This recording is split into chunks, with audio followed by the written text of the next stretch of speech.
You did everything right. So why does it feel so empty?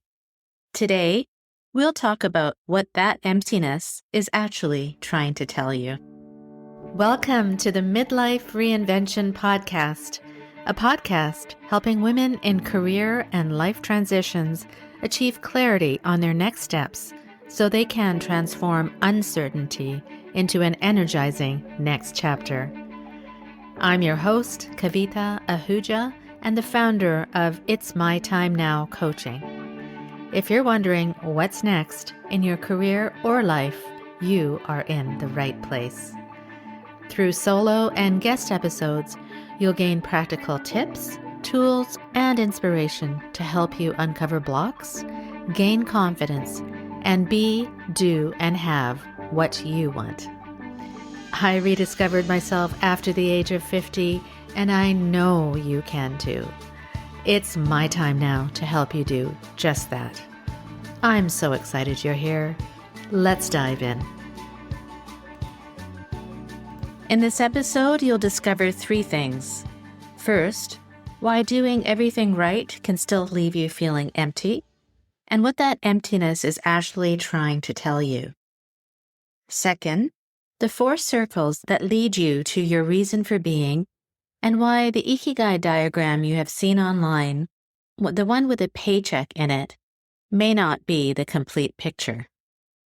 And third, why everything you are searching for is already inside you, and often hidden in the things that come so easily that you have stopped noticing them. So stay with me to the end because you will learn the very first place to start this week.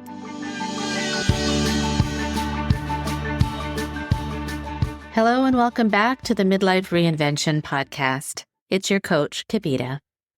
If you're new here, welcome to the Midlife Reinvention Podcast family. Something brought you here to this podcast, and for that, I'm so grateful. And if you are a returning listener, thank you. I don't take it lightly that you're here and you chose to spend time with me today. I want to begin today with a feeling, because I think it may be one that you know. It is the feeling of having everything you were supposed to once, the role, the income, the respect of the people around you, and quietly, privately feeling almost nothing. Looking at a life that is right on paper and wondering why it does not feel like yours anymore. I think of one of my clients in particular when I describe that feeling. Her story, which I will keep anonymous for privacy, may resonate deeply with you. She had spent decades climbing in a demanding corporate world, and she had reached the top of it. And she came to me completely burnt out. And she told me that her work had become a means to an end, nothing more, in a culture that had turned quietly toxic. And then she said the thing that told me everything. She had spent all of her time taking care of everyone else, and almost none of it taking care of herself. I want to stop right there because if something in you just went still, you need to hear this. That feeling, the life that looks right and feels empty, is not a sign that you're ungrateful or that something is wrong with you. It is a signal, and it is the most important one that you have. You have heard me say that fine is the most dangerous place to be, more dangerous than misery because misery is loud and demands to be dealt with while fine quietly steals your years. She was not in any pain that anyone could see. She was in the quiet kind, the kind that keeps a brilliant woman exactly where she is for another 5 years and another 5 years after that. So here is what we did, and it is what I want for you too. We didn't go searching out in the world for some new purpose to bolt into her life. We looked inward at what was already there. And we did it through a specific process I take my clients through. It's about uncovering the overlap between 4 circles. And let me walk you through them because using hers as an example may bring more clarity in it for you. The first circle is your strengths, what you're genuinely good at. And the ones that matter most are almost never the obvious ones that you have put on your resume. They are the ones that come so naturally to you that you'd stop seeing them as anything special. For her, one of these strengths among many was this. She could take something tangled and overwhelming and get to the root of it quickly and simplify it and communicate it clearly so she could help others find their clarity without ever taking over. She had actually never thought of it once as a gift. It is a natural gift, however, or superpower that she possesses.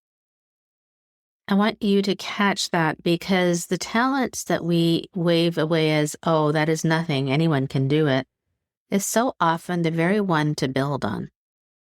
What is easy for you may be rare for everybody else.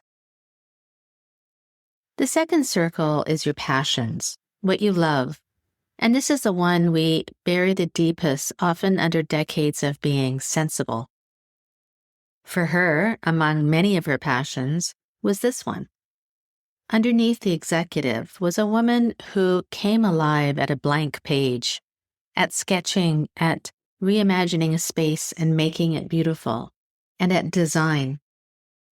She had even quietly started a certificate in design to explore this passion even further. And when she spoke about it, her whole energy changed in front of me. And that is the thing I want you to watch for in yourself as well. Notice where the color comes back when you talk. Notice the subject you describe faster, or the one that turns the lights on or on after an hour of feeling gray. That is not a hobby. That is a spark of something, and it is still there. The third circle is your values, what matters most to you now. And this is a circle that often changes the most in midlife, which is exactly why it matters so much. What she valued at 25 was not what she valued now. Before, it was earning the degrees and recognitions, climbing the corporate ladder, and getting the accolades because that's how she was raised. And those don't go away entirely, but they are often overshadowed now by other things. Now it's education and giving back, and the community she had come from, where she had seen with her own eyes the gap between the chances she got and the chances other children did not. This is not abstract for her. It is personal and earned, and it has been waiting under the surface for years. And the fourth circle is your contribution, the difference that is yours to make in the world.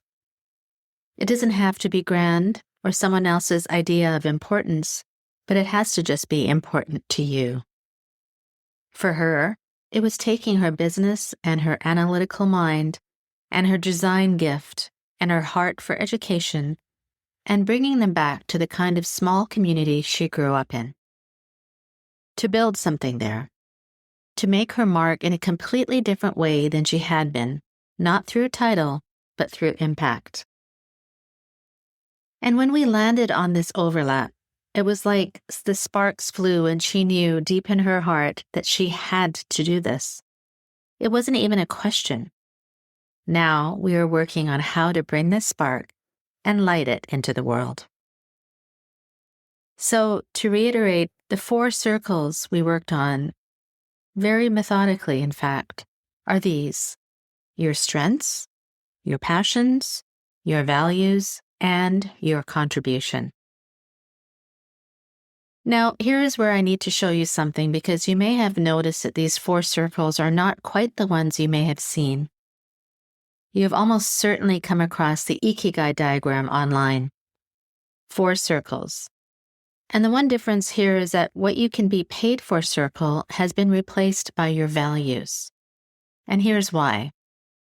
That version, the one with a paycheck at the bottom, is not the original. It was assembled in the West not very long ago. The authentic idea, the one I have come to understand far more deeply when I interviewed Francis Morales, who wrote the international bestseller on ikigai, was never about what you can be paid for. It was never a job-finding chart.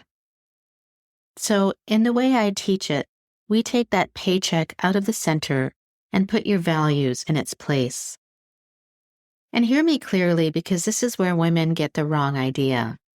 This is not about making less money. It is about money no longer being the gatekeeper that decides in advance what is allowed to matter to you. When you stop letting the paycheck lead, you make room for abundance in all its forms: fulfillment, creativity, connection, and yes, money too, often more of it, because there is nothing more profitable than a woman doing the work she was made for. Your ikigai does not ask you to choose between meaning and money. It is the thing that finally lets you have both. And I want you to see what the old gatekeeper has quietly cost you, because this is personal. Every time something stirs in you, a love, a buried passion, a tug towards something that mattered, you measured it against that paycheck circle. And when you couldn't see how it would pay, you let it go. That is what keeps so many gifted women exactly where they are. Not a lack of purpose. A definition of purpose that disqualified theirs because it couldn't even breathe. So let me stop there and ask you how this all feels for you. Does this resonate with you? If so, I want you to pause this episode right now, because before the feeling fades, open the show notes and book a Clarity and Next Chapter call with me. Not next week. Now, while you can still feel it, because the feeling is a thing that makes you act, and it fades faster than you think. In that call, you will see your own four circles, the ones you have been ignoring, and the very step back towards yourself, whether or not we even work together or we ever work together. The link is right there for you, and so am I. Now, let me tell you how it ended for her, because it is the most memorable part. As we worked together, something surfaced, a memory from when she was a child. She remembered, almost with wonder as it arrived, that as a child she used to build entire towns, little communities she designed and arranged on the floor. She had been designing worlds since before she could even name it. And there it was, the businesswoman, the designer, the values around community, the heart for education. 4 circles she thought belonged to 4 different people, all meeting in a little girl building worlds. And here's a point that I most want you to take, because it is true for you too. She did not invent any of it. We uncovered it. Every one of those circles was already inside her, some of it waiting since childhood, and the things that came so naturally she had stopped counting them. And there is a signal that will lead you to your own, the same one that led her. Pay attention to the moments when time disappears, when you're so immersed in something you're good at and love that you look up and hours have passed and you feel more alive than when you began. That feeling is called anabolic energy, the energy of expansion, and it is your own life quietly showing you where you should pay attention to now. And notice for her, this was never about walking away from money. It was about no longer letting money decide. She is going back to school now, in her 50s, to study design for real, building towards work so aligned that it can genuinely provide for her and feed her at the same time. And that is what I've seen again and again. When you live from your reason for being, the abundance comes, and it comes in every form: the fulfillment, the creativity, the connection, and the income too, often greater than before, because aligned work is powerful work. This is but one example of how powerful this process can be. It is not an invention of something outside of you. It is a reclamation of everything inside of you. So let me leave you with the 3 things I most want you to carry. First, that empty feeling on top of a successful life is not a weakness. It is a signal and fine is a most dangerous place to stay. Second, your reason for being is not a paycheck, and it is not out in the world somewhere waiting to be found. It lives where four circles meet: your strengths, your passions, your values, and your contribution. And third, every one of those circles is already inside you, sometimes since childhood, and the very things that come so easily you have stopped seeing them. So here is the now. This week, look for your own versions of those little towns on the floor. The things that you loved and are good at long before anyone asked you to be practical. Write them down, and that is a thread. Pull on it. And if you paused earlier and booked that call, I can't wait to meet you. And if not, the link is waiting in the show notes whenever you are ready. So remember, my friend, you get to decide what comes next. So say it with me and say it with confidence. It's my time now.